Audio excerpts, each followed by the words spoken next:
အာရင်းစင်မာမြင့်ရဲ့တခြင်းကိုတန်သေးတန်ကြောင်နဲ့ဆိုပြီးယောက်ျားကိုဖားနေတဲ့ပိုးချပြုခင်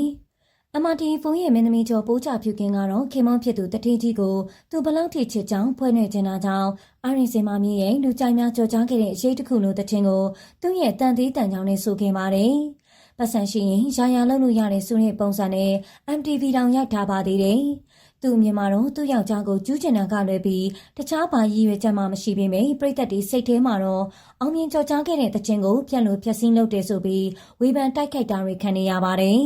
။ပိုးကြပြုခင်ဒီလိုမျိုးတခြင်းဖြစ်တာကိုအာရင်းစင်မာမြင့်အနေနဲ့ဘာမှမပြောတော့ဘူးလားဆိုပြီးဝေဖန်တာတွေခံနေရပါတယ်။တခြင်းကိုမူလတန်နဲ့မတူရင်တော့ခုလိုဖြစ်အောင်ဒီဆိုတာကတော့ရတာပြတ်တယ်လို့ပြည်သက်တွေကမှတ်ချက်တွေပေးနေပါတယ်။ပတ်စံရှိနေဆိုပြီးလှုပ်ချင်အောင်လုပ်နေပေမဲ့ဒီလိုကတော့လက်မခံသင့်ဘူးလို့ပြောခဲ့ပါတယ်။ပိုးကြပြုခင်ကတော့ဒီလိုမျိုးပြည်သက်တွေနဲ့မထိတွေ့ပဲအိမ်မနေရင်အောင်ထိုင်စားမကုန်တဲ့စီးစိမ်တွေရှိတာကြောင့်အိမ်မှာပဲမိသားစုနဲ့အေးဆေးနေပါဆိုပြီးတိုက်ခိုက်ခံနေရပါတယ်။ပြည်သက်တို့ကရောတချင်းလေးရဲ့ခန်းစားချက်လေးဘယ်လိုဆိုတာပြောသွားပါအောင်နော်။